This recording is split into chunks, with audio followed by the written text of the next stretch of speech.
रामायण और महाभारत दोनों में साधना मार्ग के लिए रास्ता दिखाया गया है, मार्गदर्शन दिया गया है। अगर हम रामायण का देखेंगे तो माता सीता का जीवन को ले तो पहले वो जो है वनवास में गए, अशोक वन में रहे, बंदी नहीं रहे। उसके बाद में जो है वो मुक्त हो गए वहाँ से, रावण जब विनाश हो गया तो उसके बाद में वो आए, फिर वो जंगल में गए, फिर उसके बाद में मुनि आश्रम में, उसके बाद में लव कुश का जन्म हुआ, फिर लव कुश जो है वीर जो है प्रमाणित हुए। यानी एक साधक को अपना जीवन में जो है उतरना पड़ता है और फाइनली जो है अंततः वीर पुरुष को जन्म देना पड़ता है, यानी अपने अंदर वीरता को जन्म देना पड़ता है, उस लेवल में पहुंचना पड़ता है धीरे धीरे उसको जाके। ठीक ऐसे ही महाभारत का कहानी है। अगर माता कुंती का हम लेंगे तो कुंती का जो मुख्यतः 4 पुत्र थे, जैसे कर्ण है सूर्यदेव के पुत्र, पहले तेज प्रकट होता है साधक का साधना में सबसे पहले तेज प्रकट होता है, कर्ण जैसा दानी होता है वो। उसके बाद में जो है उसके साथ थोड़ा सा अहंग भाव रहता है, तेज का साथ हमेशा रहता है, शुरू में अहंकार रहता है।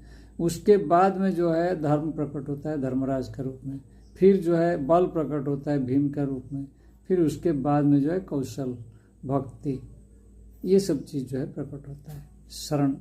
शरणागति, जो अर्जुन जिस रूप में भगवान का पास शरणागति हुआ तो वो फाइनली जाके अर्जुन का रूप में पहुंचता है।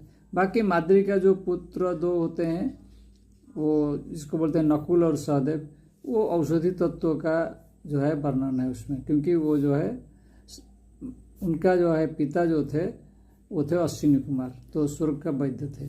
तो वो जो है वह चीज़ कुछ मतलब जो औषधि तत्वों के बारे में भी ज्ञान होता है एक साधक को, बाद में आगे चल के उसको औषधि तत्वों के बारे में ज्ञान हो जाता है।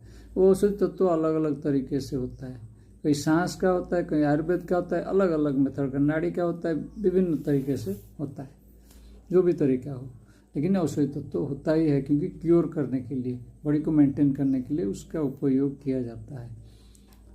परंतु ये जो 4 तत्व है ये बहुत गुरुत्वपूर्ण तत्व है। साधक को अपना जीवन में इसको ये उतरता ही है, उसका जीवन में नहीं उतरने से उसका इम्प्रूवमेंट कैसे होगा, 1 by 1 उतरता है।